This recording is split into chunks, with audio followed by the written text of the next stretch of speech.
저는 정말 하나님께 은혜를 많이 받았던 것 같습니다. 그 이유는 20대 때에 참 많은 이 단기 선교들을 다닐 수 있어서 저는 많은 경험들을 한 것 같습니다. 제가 선교를 갔을 때 가장 힘들었던 것 중에 하나는 무엇이었냐면요, 바로 이름이었습니다. 왜냐하면 이 외국에 있는 그 현지 사람들에게 자기소개를 할 때 한국 사람들이 특히 어려운데요, 이름을 아무리 설명해줘도 그 사람들이 제대로 발음을 하지를 못합니다.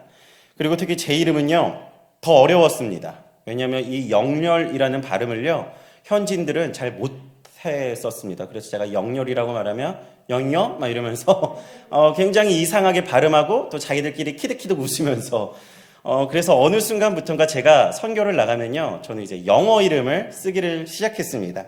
그리고 영어 이름도요 굉장히 쉬운 영어 이름을 선택했습니다. 제 영어 이름이 크리스인데요. 그래서 이제 선교를 나가면 그 현지인들에게 제 이름을 크리스라고 소개하면 이 사람들이 굉장히 그거를 쉽게 받아들였습니다. 그리고 저희 팀에서 저만 이제 영어 이름을 쓰다 보니까요 저에게 먼저 와서 말을 걸어주고 제 이름을 불러줬습니다. 다른 사람의 이름보다 제 이름이 더 쉬웠기 때문이었습니다. 제가 2018년도에 몽골에 단기 선교를 다녀왔습니다. 그때도 이제 저는 영어 이름을 쓰려고 이렇게 했었습니다.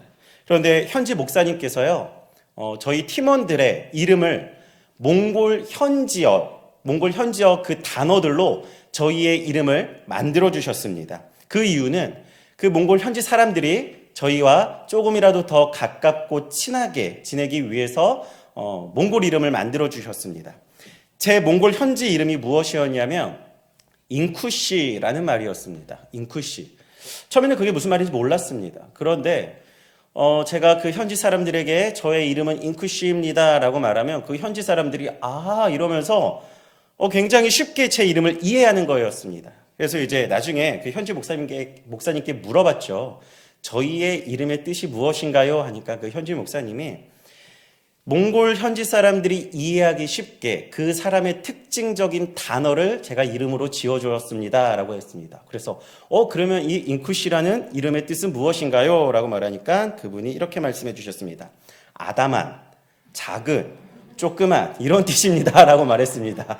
그래서 제가 잉쿠시라고 말하면 몽골 현지인들이 하면서 굉장히 쉽게 제 이름을 이해했었습니다. 이름과 저의 모습이 일치가 되니까 사람들이 쉽게 이해했다는 것입니다. 현재 우리가 사용하는 이름에는요 각자가 다 뜻이 있습니다. 그것이 한문 이름이든 한글 이름이든 다 뜻이 있습니다. 하지만 특히 좀 우리나라 같은 경우는요 우리의 이름의 뜻과 우리의 사람의 특징이 그렇게 상호 연결되어 있지는 않습니다.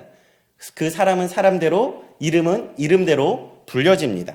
제 이름이 영렬인데요. 그 영렬의 한문의 뜻이 길 영자에 매울 열자입니다. 제가 거의 30년 가까이 이 길 영자가요, 길할 때, 길가 할 때 그 길인 줄 알았는데요. 알고 보니까 길다 할 때 길자더라고요. 그래서 길고 맵다, 아무리 해도 제 이름의 뜻이 저는 이해가 안 갑니다. 그런데 그렇게 저는 지금 38년째 살고 있습니다. 그리고 그 이름의 뜻이 제 삶과 그렇게 연결되어 있는 것 같지도 않습니다.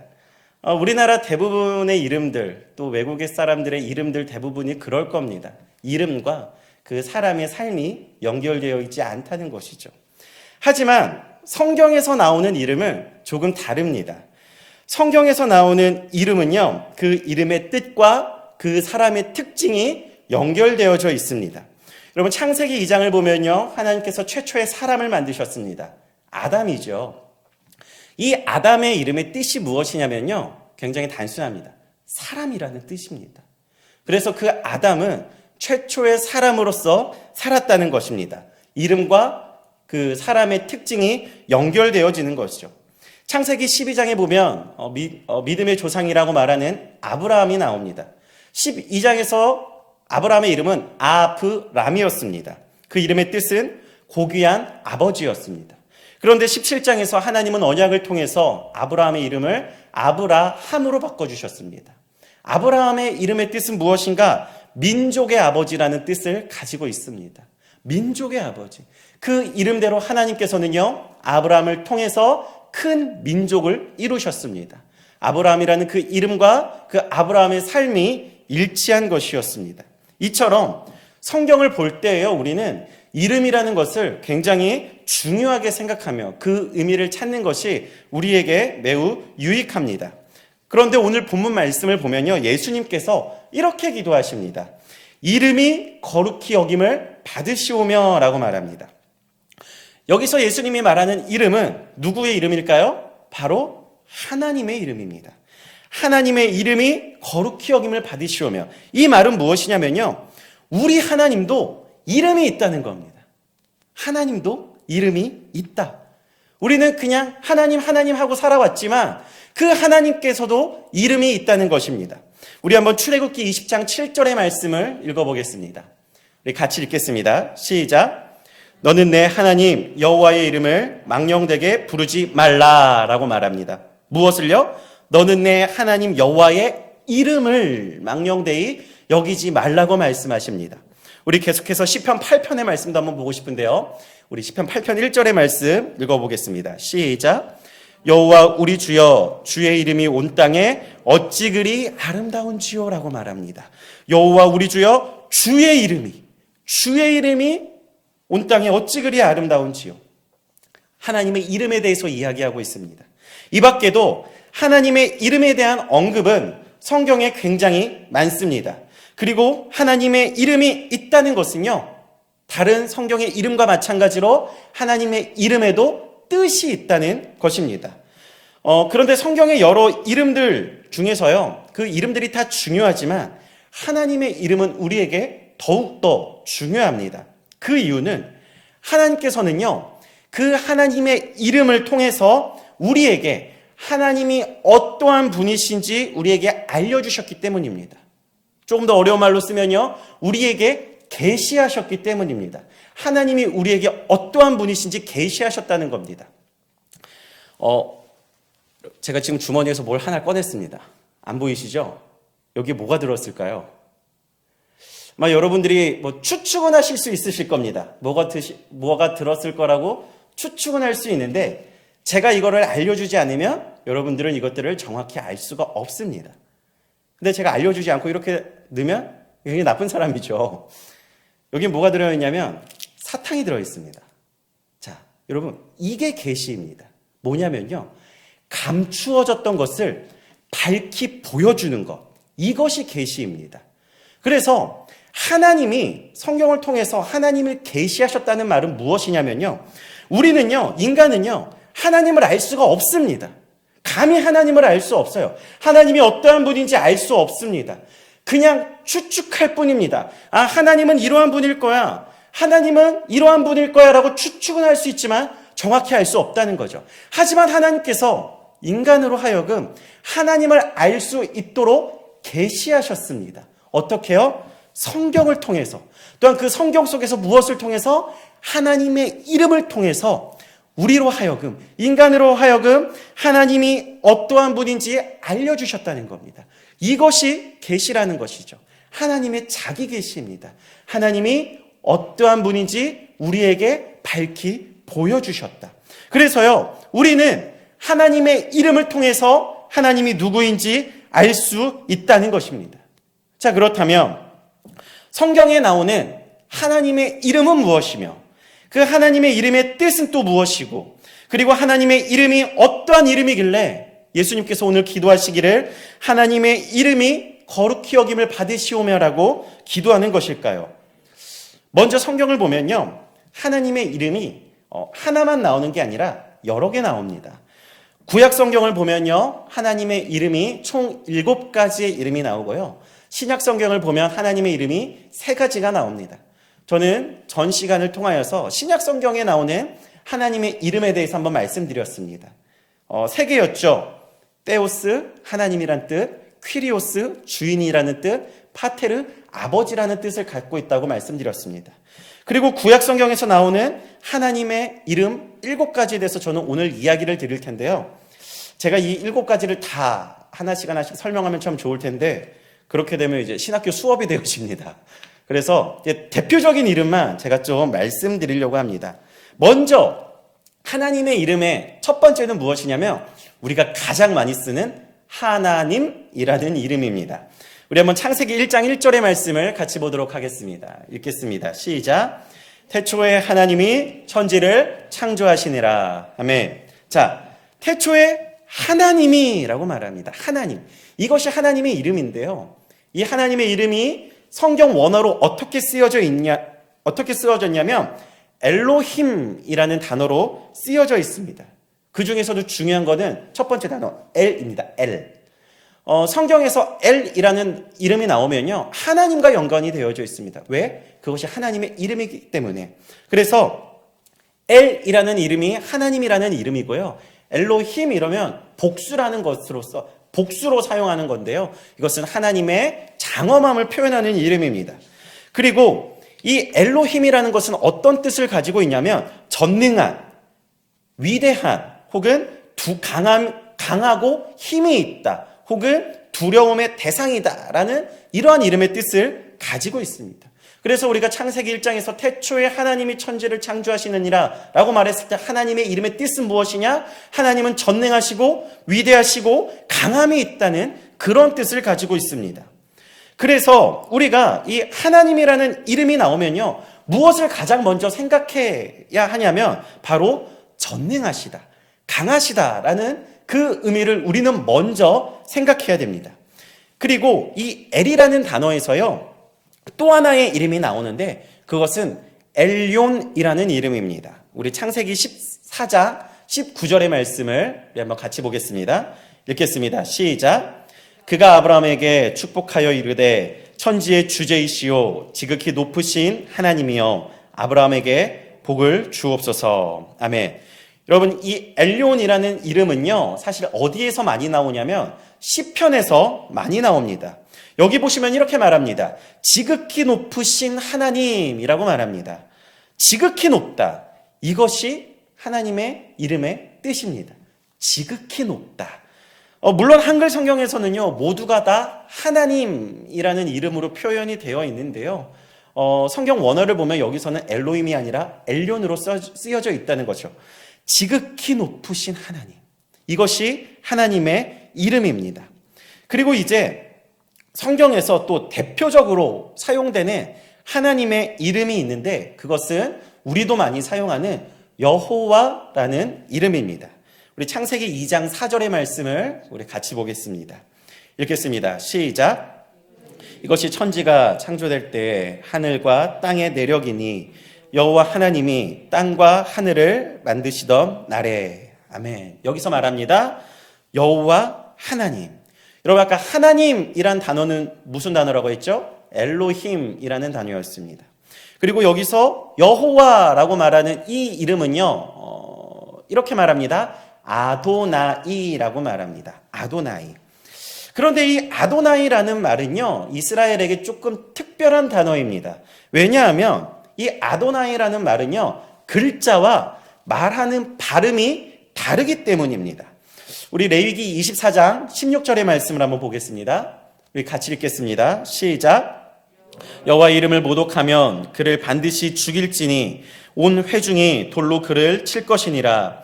거류민이든지 본토인이든지 여호와의 이름을 모독하면 그를 죽일지니라. 아멘. 조금 섬뜩한 말이 나옵니다. 여호와의 이름을 모독하면 그를 죽이겠다고 지금 말씀하고 있습니다. 자, 그렇기 때문에요, 이스라엘 사람들에게요, 여호와라는 이름은 굉장히 어려운 이름이었습니다.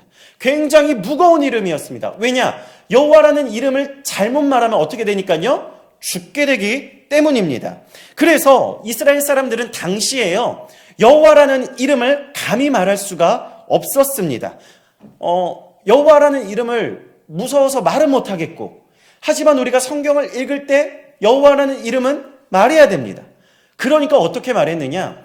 쓰여져 있는 여호와라는 그 말과 우리가 말하는 말을 다르게 한 것입니다. 그래서 어떻게 말했느냐? 아도나이라고 발음을 했던 것이었습니다. 과거 우리 조선시대를 보면요, 이게 왕들이 있지 않습니까?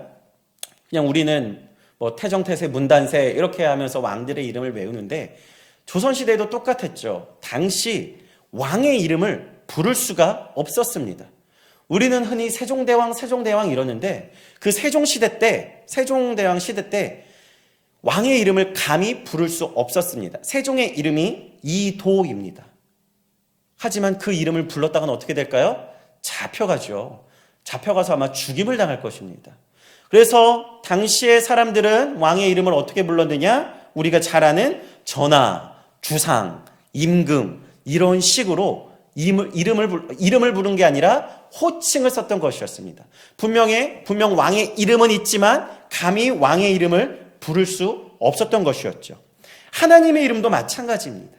이들은 감히 하나님의 이름을 부를 수 없기 때문에 다른 단어를 차용했습니다. 혹 하나님의 이름을 기록할 때에는요, 이렇게 성경을 필사하다가, 서기관들이 필사하다가 여호와라는 이름이 나오면 그냥 여호와의 이름을 쓰지 못했습니다. 어떻게 여호와의 이름을 썼냐면 밖에 나가서요, 옷을 다 벗고 목욕을 합니다. 깨끗하게 목욕을 하고 가장 정결하게 와가지고 하나님의 이름, 여호와의 이름을 썼습니다. 그런데 지금 우리 아까 레위기 24장 말씀 봤을 때 여호와의 이름이 2번 나오지 않았습니까? 처음에 나오고 중간에 끝에 한 번 더 나오고. 그러면 여호와의 이름이 다시 나왔다? 그럼 또 나갑니다. 또 나가서 목욕하고 정결하게 와서 여호와의 이름을 한 번 기록합니다. 또 여호와의 이름이 나갔다? 그럼 또 씻는 겁니다. 그만큼 이스라엘 사람들에게 여호와의 이름은 어려운 이름이었습니다. 이 여호와라는 이름은요, 사람들이 발음하지 않다 보니까 결국은 그 발음이 사라져 버렸습니다. 그런데 훗날 이 학자들이요, 그 여호와라는 이름의 발음을 찾았습니다. 찾았는데 그 발음을 찾다 보니까 어떤 발음이 났느냐? 여호와라는 이름이 야훼라는 발음이 되었던 것입니다. 한번 들어보셨을 겁니다. 야훼. 그리고 그 야훼에서 우리 한국말이 여호와라는 이름이 나온 것입니다. 여러분, 이 야훼라는 이름의 뜻은 무슨 뜻을 가지고 있냐면 다스리다, 통치하다, 심판하다라는 뜻을 가지고 있습니다. 그래서 제가 지금 크게 여러분들에게 여호와의 이름을 3개 말씀드렸습니다. 하나는 엘로힘, 전능하신 하나님. 또 하나는 엘륜, 지극히 높으신 하나님. 그리고 아도나이와 야훼, 다스리시는 하나님. 이렇게 말씀드렸습니다. 그래서 이 하나님의 이름의 뜻을 종합해 보면요, 전능하시고 지극히 높으시고 우리를 다스리시는 분으로 우리는 이해할 수 있습니다.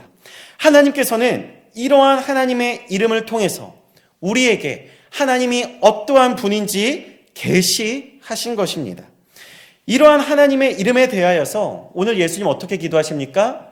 이름이 거룩히 여김을 받으시오며 라고 기도했습니다. 이것은 하나님의 이름이 높임을 받아야 된다는 것입니다. 하나님의 이름이 영화롭게 되어지고 하나님의 이름이 영광스럽게 되어지고 하나님의 이름이 우리를 통하여서 높임받아야 한다는 사실을 예수님은 우리에게 말씀해 주고 계시는 것입니다.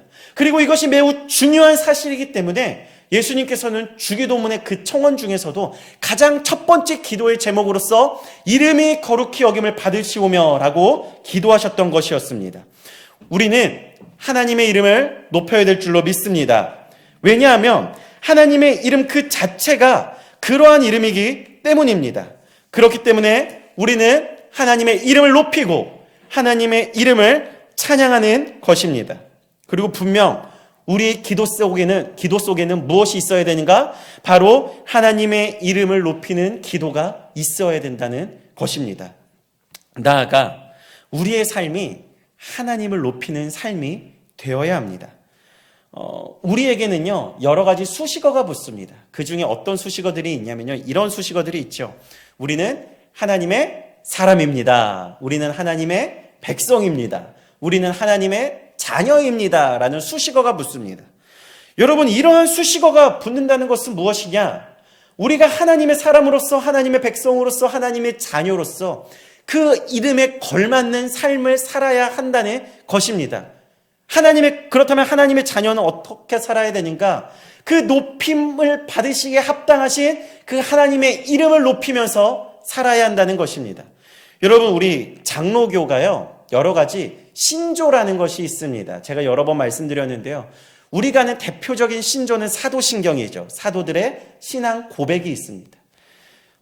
우리 장로교 신조 중에서 또 유명한, 또 중요한 신조가 하나 있는데 그것은 웨스트민스터 신조라는 것이 있습니다. 이 웨스트민스터 신앙 고백서와 이 소요리 문답에서요, 첫 번째 질문이 하나 있습니다. 여러 가지 질문이 있는데 그 첫 번째 질문이 무엇이냐면 인간의 제일 되는 목적은 무엇인가? 이렇게 질문합니다. 사람의 제일 되는 목적은 무엇인가? 그리고 그거에 대한 답은 무엇이냐면 하나님을 영화롭게 하고 영원토록 그를 즐거워하는 것이라고 대답합니다. 우리의 삶의 목적은 무엇이냐면요, 하나님께 영광 돌리는 것입니다. 하나님의 이름을 영화롭게 하는 것입니다. 하나님의 이름이 거룩히 여김을 받도록 하는 것입니다. 그것이 우리의 삶의 목적입니다. 그래서 하나님의 사람으로서, 하나님의 자녀로서 살아가는 우리의 삶이 어떠한 삶이 되어야 되는가? 바로 그 이름에 걸맞게 하나님의 이름을 높이는 삶이 되어야 될 줄로 믿습니다. 우리는 하나님의 이름을 영화롭게 해야 됩니다. 이것이 우리의 삶에 있어야 하고 우리의 삶의 제일 되는 목적인 것입니다. 하나님께 영광 돌리는 삶, 하나님을 찬양하는 삶, 하나님의 이름을 거룩히 여기는 삶, 이것이 우리의 삶인 것입니다. 하나님은 우리를 통하여서 영광 받으시기에 합당하신 분이십니다. 그렇게 하기 위해서요, 하나님은 우리에게 하나님의 이름의 뜻을 알려주신 것입니다. 우리가 이제 하나님의 이름의 뜻이 무엇인지 알았습니다. 하나님의 이름의 뜻이 무엇인지 알았다면 우리가 어떠한 삶을 살아야 됩니까? 하나님께 영광 돌리는 삶을 살아야 된다는 것입니다. 여러분, 모르고 안 하는 것은 괜찮습니다. 몰랐으니까. 그런데 알고 안 한다? 이건 좀 곤란하죠. 우리가 알았기 때문에 이제는 그러한 삶을 살아야 한다는 것입니다. 하나님께 영광 돌리는 우리 정원교회가 되기를 간절히 소망합니다. 하나님의 이름을 찬양하는 우리 정원교회가 되기를 소망합니다. 하나님께서 우리 정원교회를 통하여서 우리를 통하여서 영광 받으실 것입니다. 오늘 이 밤에 하나님께서 우리를 통하여서 하나님의 이름이 거룩히 여김을 받으실 것입니다. 왜냐? 우리가 그러한 삶을 살 것이고 오늘 이 밤에 우리가 그렇게 하나님을 찬양할 것이기 때문입니다. 하지만 여기서만, 이 하나님의 전에서만 우리가 그러한 삶을 사는 것이 아니라 우리의 삶에서, 우리의 가정에서, 우리의 직장에서, 우리의 삶을 통해서 하나님이 영광 받으시기를 간절히 소망합니다. 또한 우리의 삶이 그렇게 되기를 주님의 이름으로 간절히 소망합니다. 기도하겠습니다. 살아계신 아버지 하나님, 우리가 하나님의 이름을 높이는 삶을 살기를 원합니다. 하나님의 이름은 전능하신 하나님, 지극히 높으신 하나님, 우리를 다스리시는 하나님이십니다. 그 하나님의 이름에 걸맞게 우리가 살 수 있도록 도와주시고 하나님의 사람으로서, 우리가 하나님의 자녀로서, 하나님의 백성으로서 그 하나님께 영광 돌리고 하나님의 이름을 높이는 우리의 삶이 되어질 수 있도록, 나아가 우리 정원교회가 되어질 수 있도록 주님 인도하여 주시고, 주님 무엇보다 우리를 통하여서, 우리 정원교회를 통하여서 영광 받아 주시옵소서. 우리가 하나님의 이름을 영화롭게 하게 하여 주시옵소서. 예수님의 이름으로 기도드립니다. 아멘. 우리 이 시간 같이 찬양하실 때 하나님의 이름을 찬양하시면서, 하나님의 이름을 높이시면서 우리